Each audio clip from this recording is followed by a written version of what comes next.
Good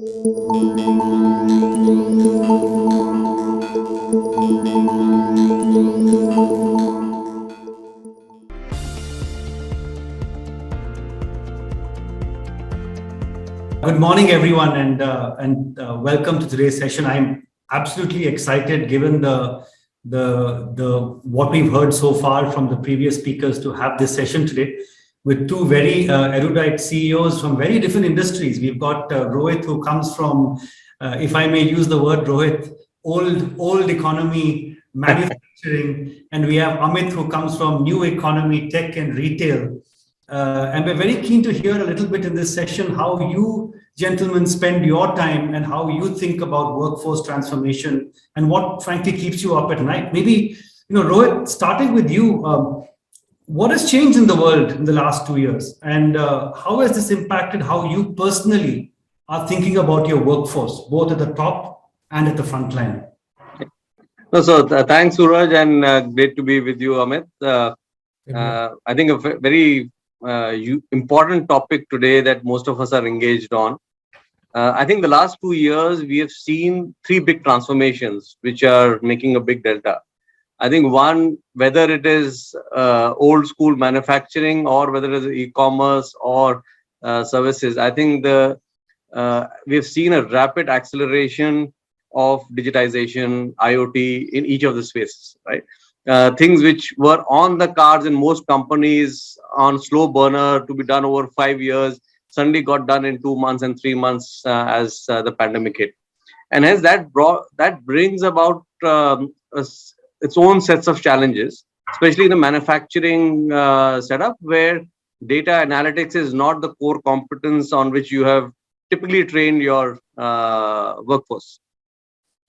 The second one, and I think, in the previous session, Rohit spoke about it, is I think these 2 years has given a lot of time for people to sit back and reflect on what they want to do with their lives, right? Never before have people spent so much of time at home, many times working from home, and also as a result have ended up thinking about their life choices and what they're doing.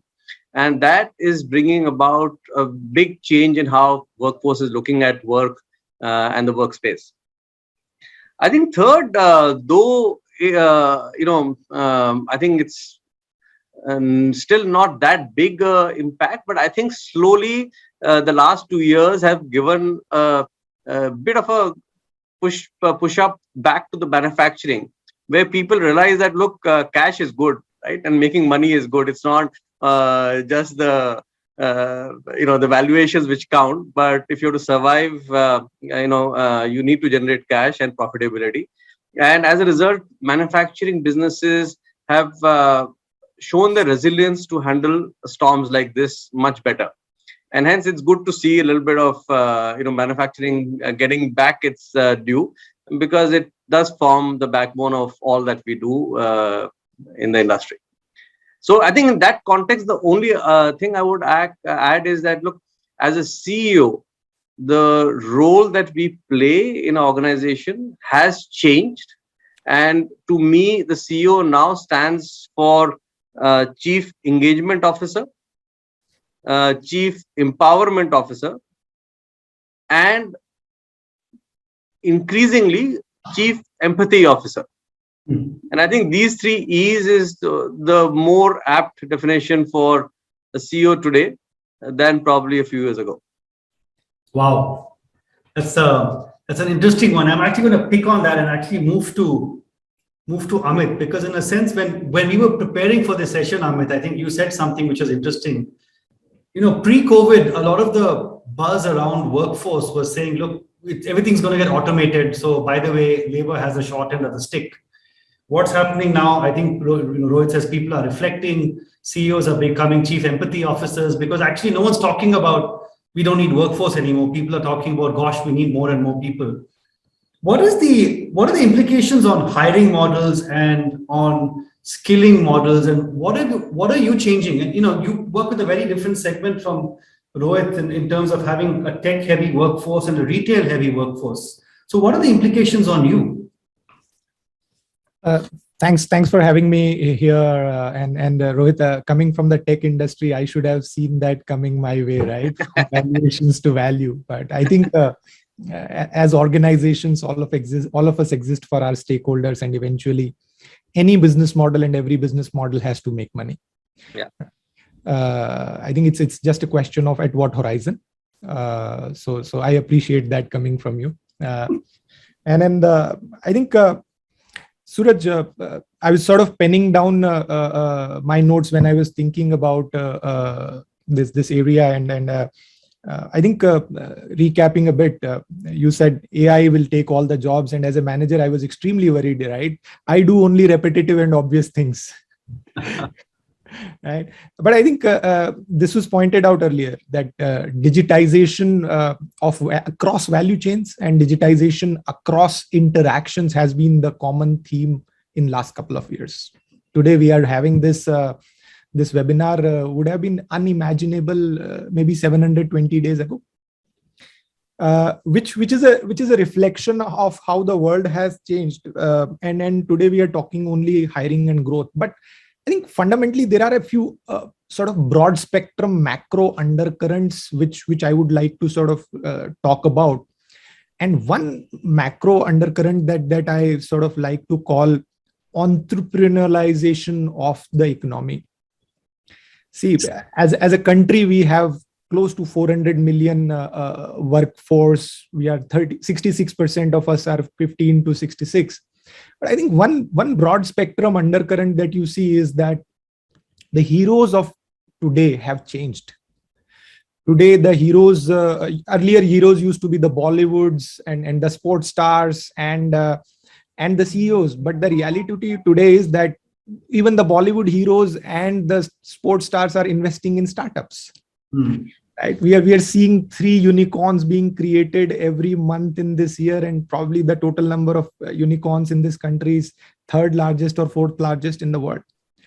Now, what does that mean at a very mechanics level, at a ground level? These are extremely ambitious, aggressive young people wanting to build for themselves, not just have a job, but create jobs. That's a fundamental shift which has happened across hierarchies, across thought processes. Nobody wants to work for a very long term for one person. People now want to be the job creators, the growth orienters of the country. And this shift is where we as leaders need to recalibrate ourselves. I think at least I have been on the tech side, but mostly an entrepreneur. But in general, people that I meet, and there is a talk of, we all of us would have heard of the PayPal mafia, but now in India, we are talking about the Flipkart mafias and the Paytm mafias of the world, right? And this is an everyday discussion with people who are 25, 26, 27. They're looking about setting up their own companies. Mm-hmm. And if I reflect back my stint in e-commerce and now in the automotive industry, a lot of our team members went on to become ecosystem supporters by becoming entrepreneurs. A lot of people became suppliers to the e-commerce industry. A lot of them created infrastructure around delivery. Today, when I look at my team, a lot of them have become auto dealers. I think that's a broad spectrum shift that we as leaders need to recognize. And that takes me to the second point, which comes in from Rohit's point around us being chief empathy and chief engagement officers. I think at a core level, democratic leadership has become the order of the day. I mean, historically, the narrative of leadership used to come in from military command and control. But with the kind of ambitious workforce that we have, we now need to be far more democratic. Every vote counts. I mean, we have, as an organization, we have a very established and meticulous process around taking feedback on people on what are we doing good and what needs to change. And there, every vote counts in the same weightage. I think fundamentally, as leaders, we need to engage at multiple levels and value opinions in order to grow the organization. So those would be, let's say, my starting thoughts about how I see the ecosystem shaping up. One, entrepreneurialization of the country, and second, democratic leadership is going to drive the future. So just picking up on the first point, entrepreneurialization, does that mean that, for instance, a lot has been said about the gig economy, and you've got a lot of startups working both in the technology sector, but also in the gray collar space, right? Delivery executives or field salespeople who can be hired now on a per task basis. Is that something that you think is here to stay? And what role do you expect that to play, for example, in the OLX workforce going forward? What percent of the workforce will they be? Again, a very interesting question, Suraj. I think while the idea emanates from the initial success of, let's say, the shared cabs for gig economy, because that's the torchbearer of how things have changed in last few years. But I do believe that this shift will be, again, a shift which will be broad spectrum across what I don't like to classify as blue, gray, and white collar. I think as people and as workers or as entrepreneurs, we will have greater freedom to choose from, and organizations will give us greater freedom to choose in also. Right? And I think this is a shift you will see accelerating over a period of time. Some of the earlier successes of, let's say, the freelancer.com, which is a more US based concept. But I think that shift will accelerate because at some level, I think the earlier industrial revolution model of building factories has been disrupted by COVID. And here I am getting back to you, Rohit. Right? COVID has made location redundant for a lot of things. And that has created flexibility for people to work from tier 2, tier 3, tier 4 towns. And that's where, if you plug this in with gig economy and us having 25% women participation, which as the previous speaker said, could move up to 35%. I think we are looking at gig economy increasing and growing across sectors and across segments. And as OLX also, we will see wherever we can fit it in and give more opportunity and benefit from it. Fantastic. Maybe back to Rohit. So we've heard a lot about maybe Suraj, before you go there, I'll just make one quick rebuttal. On manufacturing, Amit, actually, manufacturing has generally always been tier 3, tier 4 towns, and probably manufacturing is what made tier 3, tier 4 towns into tier 2 towns. So I think, I always, when I talk, I differentiate between manufacturing as the core of thing, which is, by the way, not changed in COVID. COVID, the workers still had to be at the plant to run the plant, right? It's more the service economy which has changed, or the corporate, functions which have had, a wake-up call. But the manufacturing, unfortunately or fortunately, remains on the shop floor. In fact, I was just going to say that, you were reflecting on sort of digitization, training needs, and this whole notion of people wanting to be entrepreneurs. How is that translating into the world of manufacturing? I mean, what are you seeing different concretely day to day? Yeah. No, so I think that's a very good question. And I think for us, the word entrepreneur changes from entrepreneur to the intrapreneur, right? Where you want people internally to take initiative. And hence, we are also seeing a very rapid transition across our companies. For example, in the Aditya Birla Group, we are making a big shift on this, where the style of our leadership has changed from instructive, directive that it used to be earlier to an engaging style, right? Give people the space, give them the room, and let them try out new things. And how do you create that risk-free environment internally to ensure people are innovating is a big theme for all of us, right? And innovation is not just about products, but it's about process. It's about just the routine things that we do, and how can we innovate to make it more efficient, right? So that, I think, is a very, very big change. The only caveat on this, especially in a factory or in a manufacturing location, is that while you give that space for people to innovate, you have to be extremely careful from the safety perspective. So you still need controls because safety comes first. The second, I think, big shift we are seeing is, historically, if I look at the last 10, 15 years, and in our days in McKinsey's, Suraj, I think all of us have done that work of saying operational improvement, bring the, operational, improvement at the shop floor.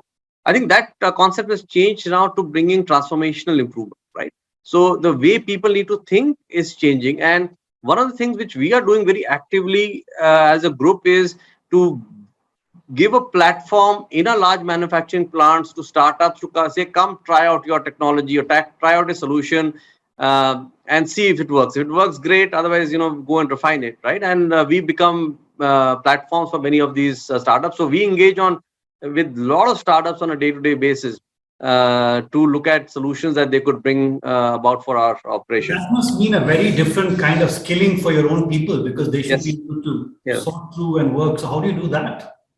So I think, for us, actually, more than skilling, the bigger challenge most of us are going through is this clash of generations in the manufacturing setup, right? Unlike the startup where a lot of the population by definition are young folks who just joined. In manufacturing, you have a lot of experienced folks, and we are in parallel trying to encourage youngsters to come in, right? And so the challenge for us is to ensure that we are able to leverage the energy, the unbiased thinking, new thoughts of the youth, at the same time be able to build on the wisdom of the experience. And how do you make them collaborate versus make them pit against each other is actually the larger challenge. Second, I think we are doing a lot of training programs. Digital training is a very, very important part. So, we started off with basic digital training for the front line. Now we are saying, how do we train the managers and the seniors to understand and ask the right questions on data and analytics, right? So we are actually now taking the training right up to the seniors to say, look, you guys, you need to ask the right kind of questions if analytics is to work. In some of our programs, we are actually also beginning to create reverse mentoring, where a lot of the youngsters are training their bosses on how to look at data. And, in turn, they are learning about the process, and they're teaching about data and analytics and Excel. As simple things as, how can I use an Excel efficiently is reverse mentoring that is beginning to happen in the workforce. So that, I think, is it's a very interesting time, especially in the manufacturing business. Fantastic. Thank you. Amit, we're running out of time. Last question, maybe take a minute. What are the 3 things that you engage with your HR team on in the last month? And I'll ask you the same question, Rohit, so maybe you get a bit of lead time. I think I've spent a lot of time with my HR team in last month. The first one, how do we get the right talent fast? The second one, how do we continue to engage with a team which is growing very rapidly? So you add new people to the mix, and then you still keep them